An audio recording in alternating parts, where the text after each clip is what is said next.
Good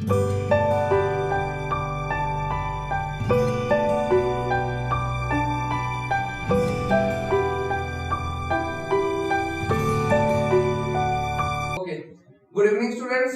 good evening sir. So बेटा जी last हमने 4.2 कर ली थी।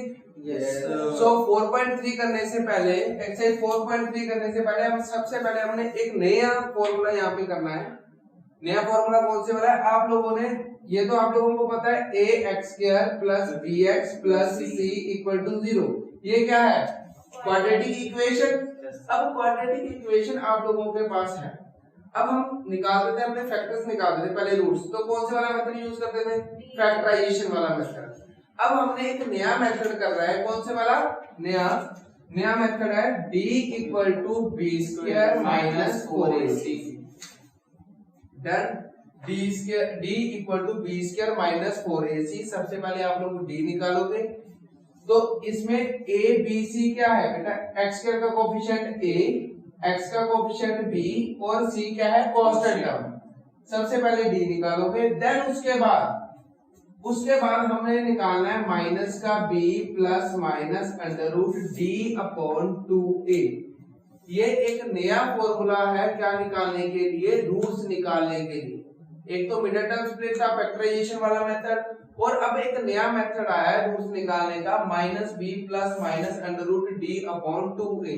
डन। अब इस फॉर्मूले से बेटा जो फर्स्ट स्टेप है b² - 4ac, इससे हमें दो चीजें और पता लगेंगी, तीन चीजें। b² - 4ac, इससे हमें पता लगेगा नेचर ऑफ रूट कैसा है, रूट्स के नेचर कैसे हैं। तो वो ध्यान दो। अगर तो आंसर आया बेटा >0, दैट मींस इसका आंसर क्या आया? अगर तो आंसर आया 1 2 3 4 लाइक अ पॉजिटिव नंबर, तो उसे क्या बोलेंगे? क्या कहेंगे बेटा? Two distinct real root. क्या कहेंगे? Two distinct real root. अगर आंसर आया positive, subscribe to my channel and also press this bell icon। मान लो कि इसका d का आंसर क्या आया? 3 आ गया, तो वो जो फिर उसके बाद वो पूछेंगे find the nature of the root. Nature हमें कैसा पता लगेगा? अगर तो आया आंसर >0, दैट मींस 3 4 5 6 31 35 कुछ भी हो सकता है, तो उसको कहेंगे टू डिस्टिंक्ट रियल रूट। अगर आंसर आया b² - 4ac = 0, मान लो कि d ही हमारी 0 आ गई, तो उसका मतलब है क्या? इसका कौन सा नेचर होगा? Two equal real roots. Two equal roots क्या होंगे? Two equal roots. Done. Two equal roots. अब अगर तो आंसर आया नेगेटिव में, <0, मान लो कि -1 -2 -31 -35 नेगेटिव में आंसर आया, तो उसको कहेंगे नो रियल रूट्स। क्या कहेंगे? No real roots. गुड। तो ये तीनों फॉर्मूले हैं बेटा, ये तीनों क्या बताते हैं? हमें नेचर बताते हैं कि रूट्स के नेचर कैसे हैं। >2 डिस्टिंक्ट रियल रूट, =0। अगर b का आंसर आया 0, तो दैट मींस 2 इक्वल रूट। अगर आंसर आया नेगेटिव में, तो नो रियल रूट्स। तो इस एक्सरसाइज में 4.3 में हमने जो फॉर्मूला यूज करना है, जो ये वाले फॉर्मूले हैं बेसिकली, ये यूज होंगे जिस पे 4.4 में, उसमें क्वेश्चंस आएंगे आप लोगों को। बट जो 4.3 में है, ये वाला फॉर्मूला आप लोगों का यूज होगा। डन। Any doubt? नो। करें स्टार्ट? यस। हाँ जी बेटा, तो स्टार्ट करें एक्सरसाइज 4.3। सो सबसे पहले एक छोटी सी खुशखबरी आप लोगों को दे देते हैं। 4.3 में आप लोगों का बेटा कंप्लीटिंग स्क्वायर मेथड कट है। वो बच्चों को एचटीएम में डिफिकल्ट लगता था, जो कंप्लीटिंग स्क्वायर मेथड है, दैट मींस क्वेश्चन नंबर 1, वो कट है आपके सिलेबस में से रिड्यूस है। ठीक है, चाहे वो बच्चा सीबीएसई है, चाहे वो बच्चा स्टेट बोर्ड है। डन। सो अब ध्यान दो। हाँ जी बेटा, क्वेश्चन नंबर 2 देखो, find the root of a quadratic equation. That means हमें कहता है क्वाड्रेटिक फॉर्मूले से रूट निकालने हैं। अब ध्यान दो बेटा, अगर d की वैल्यू नेगेटिव में आई तो आप लोगों ने वो वाला फॉर्मूला यूज नहीं करना। कौन से वाला? -b plus minus √d/2a। That अगर आंसर नेगेटिव में होगा। हाँ जी, क्यों? क्योंकि बेटा जी नेगेटिव में होगा तो d की वैल्यू क्या आएगी? नेगेटिव में। जस्ट एग्जांपल ले लो कि d की वैल्यू आ गई मान लो -31, जस्ट एग्जांपल। माइनस का 31 और माइनस का 31 का जो रूट है वो आप लोगों के सिलेबस में नहीं है। जैसे ही आप लोग +1 में हो गए तो तब ये हम करेंगे। उसमें ये वाले जो रूट्स होते हैं नेगेटिव वाले उसको इमेजिनरी बोला जाता है। क्या बोला जाता है उसको? इमेजिनरी। तो इमेजिनरी वाला जो टॉपिक है आप लोगों को +1 में है, +2 10th में नहीं है। डन। सो करें स्टार्ट।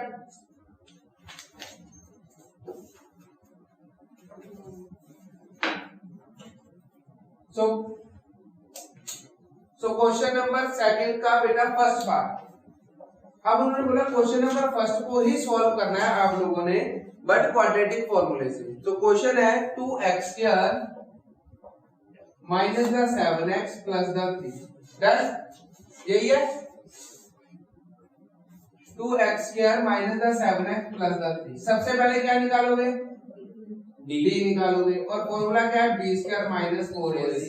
अब ध्यान दो, कंपैरिजन करो बेटा, ax² plus bx plus c। तो दैट मींस a की वैल्यू कितनी है? 2। b की वैल्यू कितनी है? 7 और c की वैल्यू 3। अब a b एंड c तो वैल्यू पुट कर दे यहाँ पे। तो जैसे बेटा पुट की -7 का स्क्वायर -4, a कितना है हमारा? 2 और c कितना है? 3। 7 7 दा 49। So d equal to 49, 4 to the 8, 8 3 the 24। So d की वैल्यू कितनी आ गई?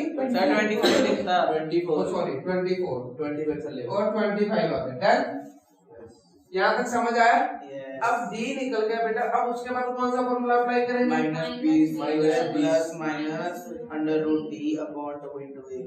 डन। अब -b क्या है हमारा? माइनस का 7 प्लस माइनस √d। d कितना है बेटा? 25 अपॉन 2a। a कितना है? 2। डन। याद। अब माइनस माइनस प्लस, तो प्लस माइनस 25 किसका अंडर रूट होता है? 5 का। 2 to the 4। अब ध्यान दो बेटा, अब प्लस और माइनस एक बार हम इक्वेशन को प्लस वाली लिखेंगे, एक बार माइनस वाली। डन। तो जैसे बेटा इसको लिखा हमने, एक बार आएगा 7 प्लस 5/2 सॉरी 4 और एक बार आएगा 7 माइनस 5/4।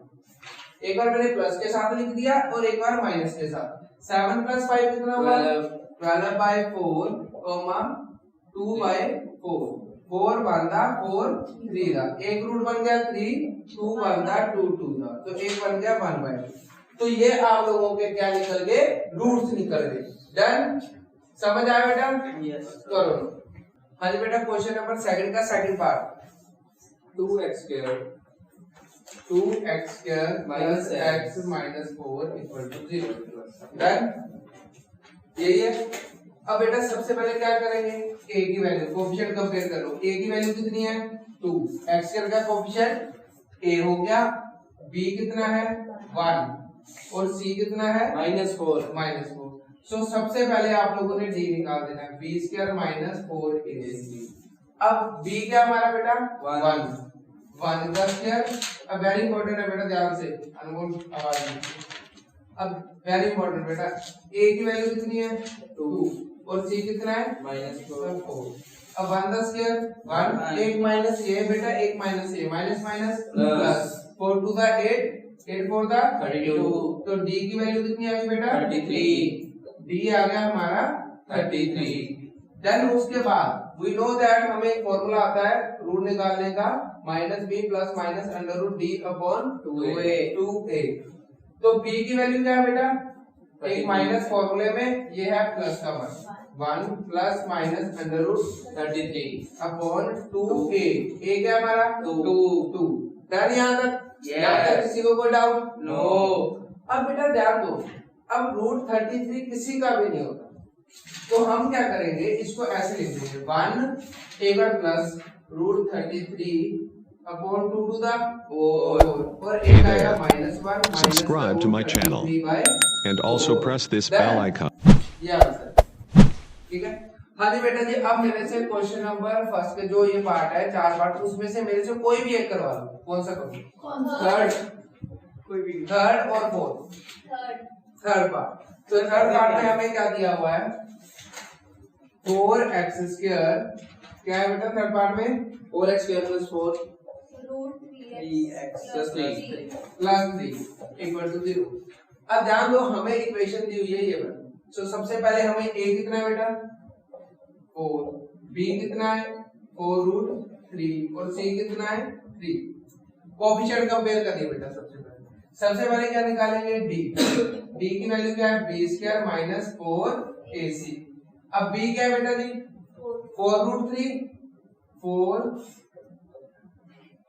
4√3 का स्क्वायर माइनस 4a कितना है और c कितना है 3। 4√3 का स्क्वायर कितना आएगा बेटा 4 4 था 16 63 था 48 वेरी गुड। और यहाँ पे 4 4 था 16 48 तो d की वैल्यू क्या आ गई 0। सो d आ गया बेटा 0। अगर d 0 आ गया तो उसका कौन सा नेचर था दोनों की जेड वैल्यू आएगी सेम आएगी 2 इक्वल रूट्स नेचर पूछा 2 था इक्वल मैंने। रियल रूट्स हाँ 2 इक्वल रियल रूट्स या 2 इक्वल रूट्स डन। अब आप लोगों ने minus d plus minus under root d upon 2a ये फॉर्मूला यूज करना है।